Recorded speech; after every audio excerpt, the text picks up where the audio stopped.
പ്രവാചകന്മാരാരും ലക്ഷ്യമായി പഠിപ്പിക്കാത്ത ഒരു കാര്യത്തെ ഒരു മുസ്ലിമിന്റെ ജീവിത ലക്ഷ്യമായി പ്രഖ്യാപിച്ച് ഇസ്ലാമിന്റെ പവിത്രമായ ജിഹാദ് എന്ന ആശയത്തെ തെറ്റായി വ്യാഖ്യാനിച്ച് ലോകത്ത് ഇസ്ലാമിന് ഒരു ഭീകര പ്രസ്ഥാനമായി ഒരു നാട്ടിലും സ്വാസ്ഥ്യം കൊടുക്കാതെ അവിടെ സമരം ചെയ്ത് ആ നാടിന്റെ സമാധാനം കെടുത്തുന്ന ഒരു രാഷ്ട്രീയ കക്ഷിയാണെന്ന് തെറ്റിദ്ധരിപ്പിക്കും വിധം ഇസ്ലാമിനെ പരിചയപ്പെടുത്തുകയാണ് മൗദൂദി സാഹിബ് ചെയ്തിട്ടുള്ളത്.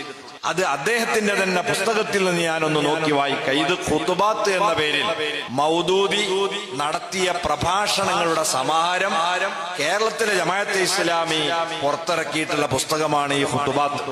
ഇതിന്റെ 299 പേജ് മുതൽ ഇതിലവർ വിശദമായി എഴുതുന്നത് എന്താണ് ഒരു മുസ്ലിമിന്റെ ജീവിത ലക്ഷ്യമായി മൗദൂദി അവതരിപ്പിച്ചത് എന്ന കാര്യമാണ്. ഇതിൽ പറയുന്നു, മുസ്ലിം സഹോദരങ്ങളെ, കഴിഞ്ഞ പ്രസംഗങ്ങളിലെല്ലാം ഒരു സംഗതിയെ കുറിച്ച് ഞാൻ അടിക്കടി നിങ്ങളെ അനുസ്മരിപ്പിച്ചുകൊണ്ടിരുന്നു. അതെന്തെന്നാൽ അള്ളാഹു നമ്മുടെ മേൽ നിർബന്ധമാക്കിയതും ഇസ്ലാമിന്റെ നെടും തൂണുകളായി നിശ്ചയിച്ചിട്ടുള്ളതുമായ നമസ്കാരം, നോമ്പ്, സക്കാത്ത്, ഹജ്ജ് എന്നീ ആരാധനാ കർമ്മങ്ങൾ അനുഷ്ഠിക്കുന്നത് കൊണ്ട് മാത്രം അള്ളാഹു തൃപ്തിപ്പെടാൻ പോകുന്നില്ല. ഇതര മതങ്ങളിലെ എന്ന പോലെ വെറും ചില പൂജകളോ വഴിപാടുകളോ തീർത്ഥയാത്രകളോ അല്ല ഇസ്ലാമിന്റെ ഇബാദത്തുകൾ. പ്രത്യുത മഹത്തായ ഒരു ഉദ്ദേശത്തെ മുൻനിർത്തി നമ്മെ ഒരുക്കുകയും മഹത്തായ ഒരു കൃത്യനിർവഹണത്തിനായി നമ്മെ പരിശീലിപ്പിക്കുകയുമാണ് വാസ്തവത്തിൽ അവ ചെയ്യുന്നത്. ആ ഒരുക്കത്തെയും പരിശീലനത്തെയും കുറിച്ച് വേണ്ടുവോളം നാം പ്രതിപാദിച്ചു കഴിഞ്ഞു. ഇനി ആ ലക്ഷ്യം നിങ്ങളെ അറിയിക്കേണ്ട സമയം ആസന്നമായിരിക്കുന്നു. എന്താണ് ആ ലക്ഷ്യം? ചുരുക്കത്തിൽ ഇത്രമാത്രം മനസ്സിലാക്കുക: മനുഷ്യന്റെ മേൽ മനുഷ്യന്റെ ആധിപത്യം ഉന്മൂലനം ചെയ്ത് അള്ളാഹുവിന്റെ മാത്രം ആധിപത്യം സ്ഥാപിക്കുക എന്നതാണ് ആ ലക്ഷ്യം.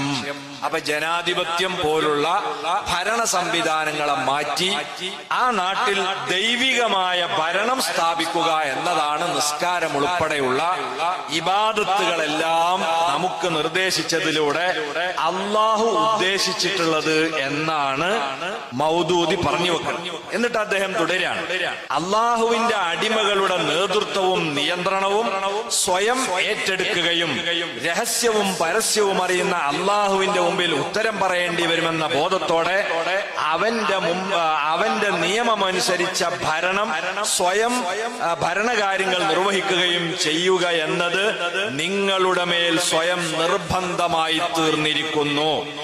ഈ ലക്ഷ്യപ്രാപ്തിക്കുള്ള അശ്രാന്ത പരിശ്രമത്തിനും ത്യാഗത്തിനുമാണ് ഇസ്ലാമിന്റെ ഭാഷയിൽ ജിഹാദ് അഥവാ സമരമെന്ന് പറയുന്നത്.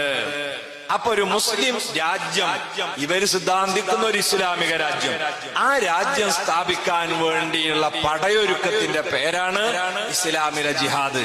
അതുകൊണ്ട് മുസ്ലിങ്ങൾ ഏത് നാട്ടിലാണെങ്കിലും അവരെ നിസ്കാരവും മറ്റ് ഇബാദത്തുകളൊക്കെ ഈ രാജ്യം സ്ഥാപിച്ചെടുക്കാൻ വേണ്ടിയുള്ള ഒരു ട്രെയിനിങ് ആണ്.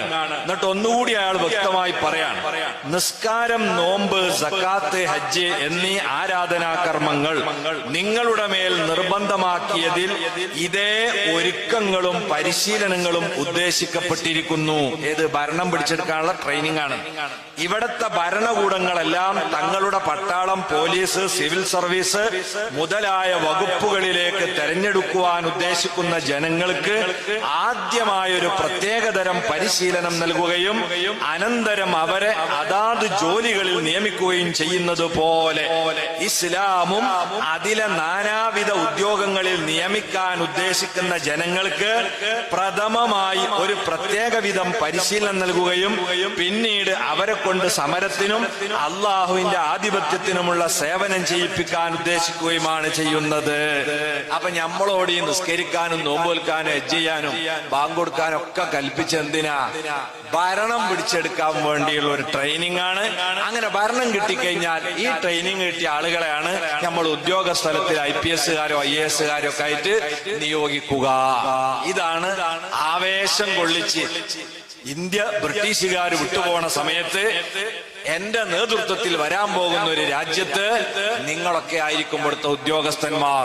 അതിനാണ് നിങ്ങൾക്ക് ഈ നിസ്കാരവും കാര്യമൊക്കെ തന്നത് എന്ന.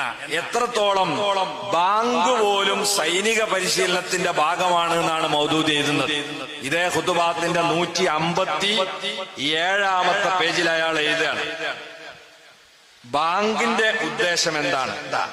ബാങ്കിന്റെ ശബ്ദം കേൾക്കുന്ന മാത്രയിൽ എല്ലാവരും താന്താങ്ങളുടെ സകല ജോലികളും നിർത്തിവെച്ച് പള്ളിയിലേക്ക് പുറപ്പെടണമെന്നാണ് കൽപ്പന.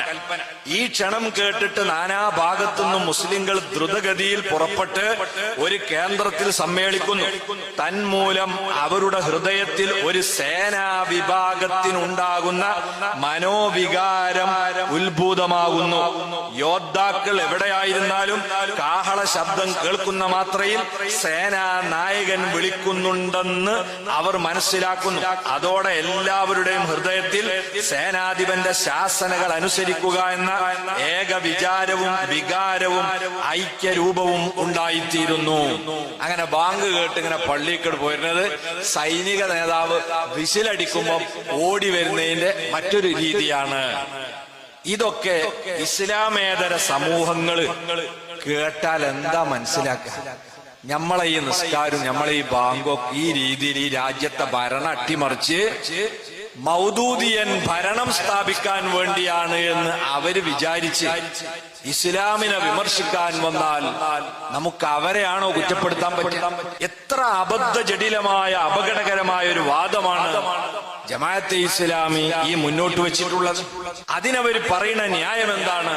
ഇസ്ലാം സമഗ്രമാണ്, അതുകൊണ്ട് ഇസ്ലാമിൽ ഭരണ സംവിധാനം ഉണ്ട്, അതുകൊണ്ട് ആ ഭരണവും കൂടി സ്ഥാപിക്കുമ്പോഴേ നമ്മൾ യഥാർത്ഥ മുസ്ലിമായി തീരുള്ളൂ എന്നാ പറയണം. ഇസ്ലാം സമഗ്രമാണ് എന്നത് കലിമത്തു ഹഖ്, സത്യസന്ധമായൊരു വാക്കായി നമുക്ക് തർക്കല്ല. അതിനർത്ഥം ഇസ്ലാമിന്റെ എല്ലാ കാര്യങ്ങളും എല്ലാ സ്ഥലത്തും നമ്മൾ നടപ്പാക്കിക്കോളന്നല്ല.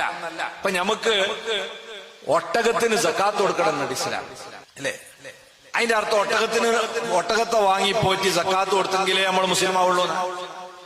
ഒട്ടകം നമ്മളെ ഉടമസ്ഥാവകാശത്തിലേക്ക് ഒരു 5 ഒട്ടകം ഉണ്ടായാൽ അന്നൊരാടിനെ സക്കാത്ത് കൊടുക്കണം, അത് ഉണ്ടായാൽ കൊടുക്കണം.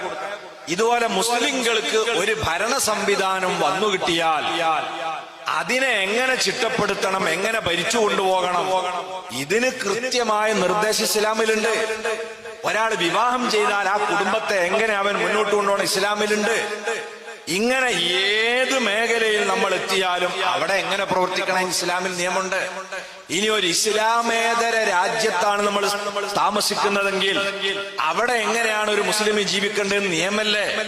നബി സല്ലല്ലാഹു അലൈഹി വസല്ലം തങ്ങൾ ആകെ 23 കൊല്ലല്ലേ പ്രവാചകത്വ ലബ്ധിക്ക് ശേഷം ജീവിച്ചത്. അതിൽ 13 കൊല്ലവും ഇസ്ലാമേതര രാജ്യത്തല്ലേ ജീവിച്ചത്. ആ കാലഘട്ടത്തിൽ എത്ര മുസ്ലിങ്ങൾ മരിച്ചുപോയിട്ടുണ്ട്? അവർക്കൊക്കെ ലക്ഷ്യം നേടാൻ സാധിക്കാതെ പോയതാണോ? അല്ല. അപ്പൊ ഒരു ഭരണം സ്ഥാപിച്ചെടുക്കുക എന്നത് ഒരു മുസ്ലിം ജീവിതത്തിന്റെ ലക്ഷ്യമല്ല. അള്ളാഹുവിന്റെ പൊരുത്തം നേടി അവനെ സ്മരിച്ച് അവന്റെ നിയമങ്ങൾ സാധ്യമാകുന്ന വിധത്തിലൊക്കെ പാലിച്ച് ജീവിക്കുകയും അവന്റെ പൊരുത്തം നേടി സ്വർഗത്തിൽ എത്തിച്ചേരുകയും ചെയ്യുക, ഇതാണ് ഒരു മുസ്ലിമിന്റെ ജീവിത ലക്ഷ്യമായി നമ്മൾ കാണുന്നതെങ്കിൽ മൗദൂദിയൻ സിദ്ധാന്തം അനുസരിച്ച് ഇസ്ലാമിന്റെ ലക്ഷ്യത്തെ അട്ടിമറിച്ച് അതൊരു രാഷ്ട്രീയ പ്രസ്ഥാനമാക്കി അതിനെ മാറ്റി എന്നുള്ളതാണ്.